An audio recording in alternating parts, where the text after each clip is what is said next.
Senate Majority Leader Mitch McConnell expected to unveil a number of bills here that Republicans have agreed to in alignment. Still questions remain over what will happen when they debate those with Democrats here to get things moving. But one of the key updates on that front would be cuts to that $600 unemployment benefit at the federal level, which we've already seen expire here, as a lot of Americans who are out of work have been counting on that. Looks to be shrinking from $600 a week to about $200 under the GOP proposal. And here to kick things off with us is Mattie Duppler, National Taxpayers Union Senior Fellow.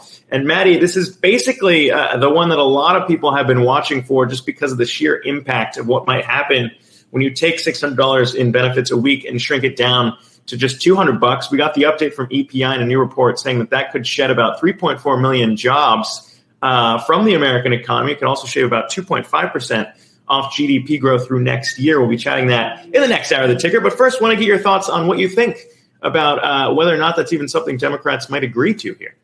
Well, Zach, as always, the two sides are far apart when it comes to politics, but on substance, this has really been the issue that's been the sticking point. Now, the GOP proposal would shrink that benefit to $200 rather than $600, just for the time period it would take for state systems to figure out a way to prorate benefits for workers to more closely align with the wages they were earning prior to going into unemployment. Now, there's a couple problems with that. One, shrinking from $600 to $200 is a pretty big jump for a worker who's been out of work now for maybe 4 or 5 months.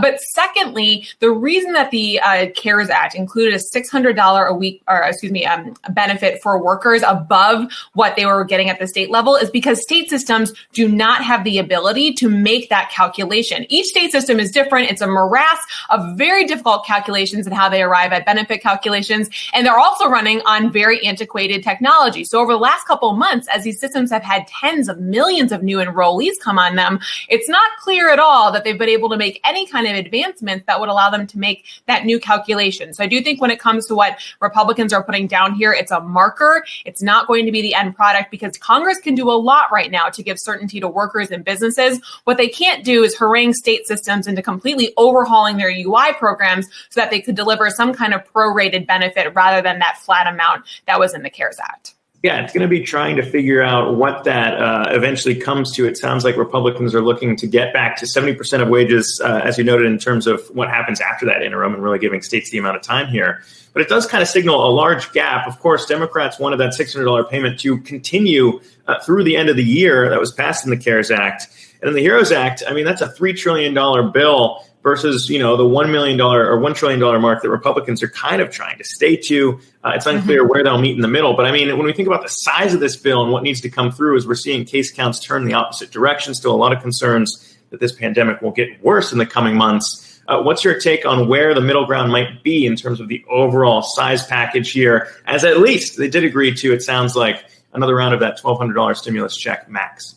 That's right. Well, Zach, I would say the middle ground rests in what Congress has already done with the CARES Act. There's a number of principles that both parties agreed to in the CARES Act that could pave the way for another round, not just of stimulus checks, as you mentioned, but also expanded support for employers and for workers. There's things like the Employee Retention Tax Credit and the PPP program.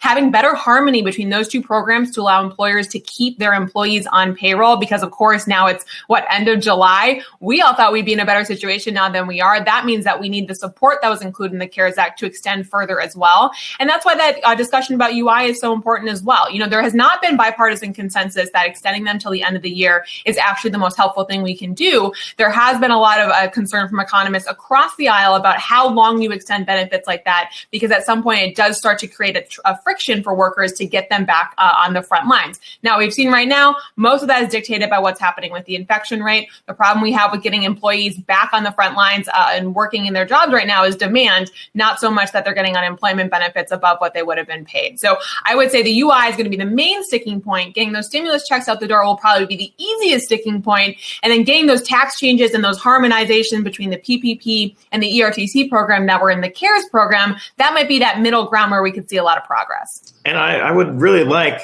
for everyone out there who's watching this show, waiting for this next round of stimulus to come through here, I'd really like to say that those were really the only sticking points to discuss. But there is another rather large one in what will happen with state funding. That's been kind of another point here that we've seen Republicans and Democrats not initially agreeing to, and it's going to be a big piece of this, I think, when we get the full plan here later on today. But one of those question marks that's really the reason why this one's so large is because we're talking about billions of dollars from states here in funding gaps. Even in New York, you look at that, the MTA exhausting the funds that they got through the CARES Act, saying that they're still looking at a pretty large shortfall here.